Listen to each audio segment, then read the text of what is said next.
Je vais corriger l'exercice Socrative 2, qui est un rappel sur les complexités.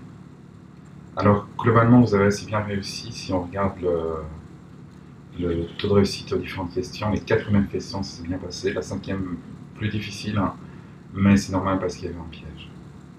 Alors, en détail, si on regarde la première question, donc on a une seule boucle, mais qui a un double test. Il faut à la fois que i soit plus petit que m et que j soit plus petit que n. Et puis on incrémente les deux. Donc la boucle va s'arrêter dès qu'une des deux conditions est fausse. Donc dès que i est plus grand que m ou que j est plus grand que n. Et donc la complexité va dépendre du plus petit des deux entre m et n. Et donc c'est bien le minimum de m et n, comme la plupart de vous l'ont trouvé. La question suivante, elle est quasiment identique. La seule différence, c'est qu'on a remplacé le et par un ou. Et donc si on remplace le et par un ou, il faut que les deux conditions soient fausses pour que le temps que s'arrête. Alors donc il faut à la fois que i soit plus grand que m et que j soit plus grand que n. Alors comme i et j ont la même valeur, il faut juste que i ou j soit plus grand que les deux. Plus grand que les deux, c'est plus grand que le maximum. Et donc la complexité, dans ce cas-ci, c'est au grand O de max de m. Comme vous l'avez presque tous trouvé. La question suivante, on a une simple boucle toujours. Mais qu'est-ce qu'elle fait cette boucle? Elle a un test.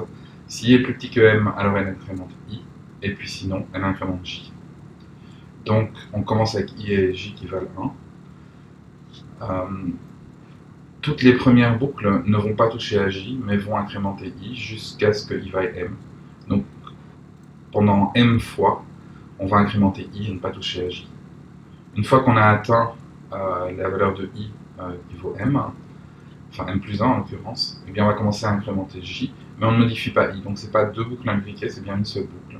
Et cette boucle va d'abord faire m fois une incrémentation de i, et puis n fois une incrémentation de j, et s'arrêter. Donc elle fait m plus n incrémentation.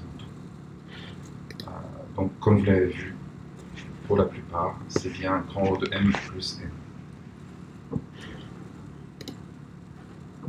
La question suivante fait presque la même chose. La seule différence, c'est que du côté de la décision où on incrémente j, on remet aussi i à 1. Alors là, le mécanisme va être assez différent puisque quand on rentre dans la boucle, on va d'abord incrémenter n fois la valeur de i, et puis on va une fois que i atteint n plus 1, on va incrémenter une fois j, mais on va remettre i à 1.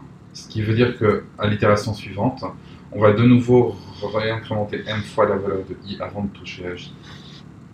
Donc chaque incrémentation de j va requérir m fois une boucle pour incrémenter i.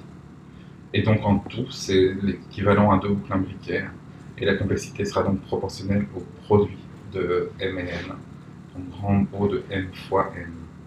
Le résultat. Finalement, la dernière question, qui était la plus difficile, on a une double boucle, donc on a envie de penser que cette double boucle nous donnera une complexité en produit de n fois n, donc en n carré. Mais si on regarde en détail ce qui se passe, dans cette double boucle, on n'a jamais de réinitialisation de la valeur de j. Donc c'est équivalent à l'exercice 3 et pas à l'exercice 4. Quand on rentre dans la boucle principale sur i, qu'on va exécuter donc n fois, on ne va exécuter la boucle sur j que la première fois, donc que pour i égale 0. Donc, quand i égale 0, on va faire la boucle sur j, on va l'exécuter n fois, mais cette boucle sur j nous laisse la valeur de j à n plus 1. Une fois que j vaut n plus 1, il ne sera jamais réinitialisé.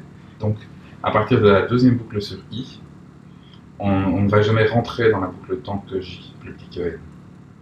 Et donc, on n'aura pas une double boucle imbriquée. On aura juste d'abord toutes les itérations sur j et puis toutes les itérations sur i. Et donc, il s'agit bien de deux boucles qui suivent et pas de deux boucles imbriquées. Du coup, la complexité en m plus n, pardon, en n carré, pardon, en n et pas en n handicap. Donc là, c'est quelque chose que beaucoup d'entre vous n'ont pas vu. C'est normal, c'est une question piégeuse puisque ça ressemble vraiment à une boucle imbriquée et ça n'en est pas une. Clairement, c'est une très mauvaise idée d'écrire des codes comme ça. Voilà, félicitations pour tous ceux qui ont bien réussi cet exercice et je vous retrouve pour les exercices suivants.